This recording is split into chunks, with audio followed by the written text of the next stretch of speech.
এখন আমি রান্না করব নিরামিষ পনির। তার জন্য এখানে আমি পনির নিয়ে নিয়েছি, আর এটা আমি কাজু বাদাম আর চারমগজ বাটা দিয়ে রান্না করব। পোস্ত নেই, তাই তার বদলে চারমগজ দিচ্ছি। আর দেব আদা আর কটা কাঁচা লঙ্কা দিয়ে এটা আমি পেস্ট করে নেব। বাদাম আর চারমগজ পেস্ট করা হয়ে গেছে। আর এদিকে আমি কড়াইতে তেল দিয়ে দেবো। এবারে কেটে রাখা পনিরগুলো আমি ভেজে নেব।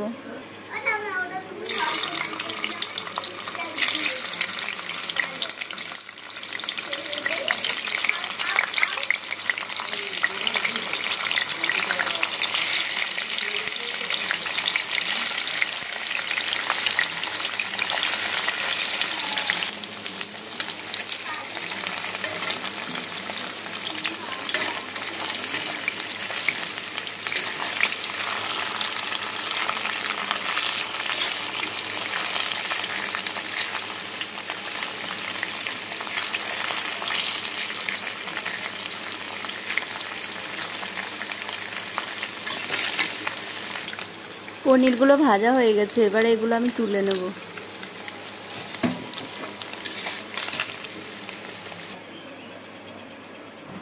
ওই তেলে দেব আমি তেজপাতা ফোড়ন আর গরম মশলা ফোড়ন।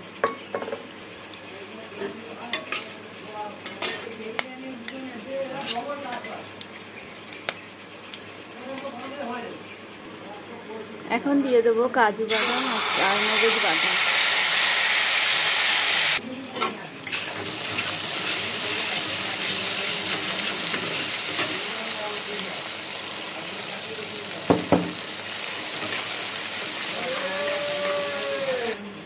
এখন দিচ্ছি স্বাদ মতো লবণ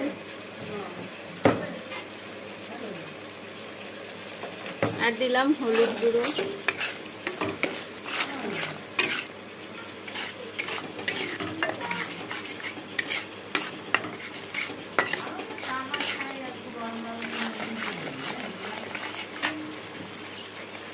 এবারে এর মধ্যে আমি দিয়ে দেবো জল।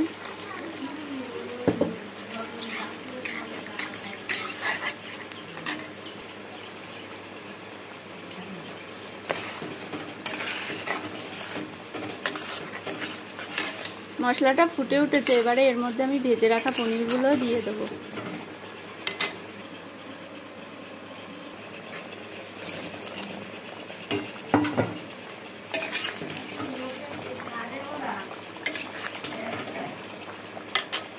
পনিরের মধ্যে এখন দেব আমি সামান্য জিরে গুঁড়ো।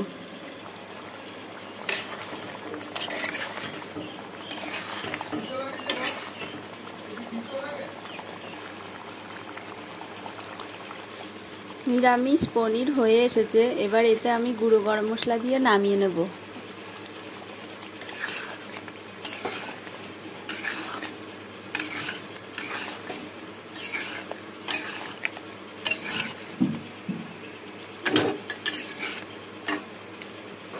এই যে আমার এই যে ঠিক করে দিবি।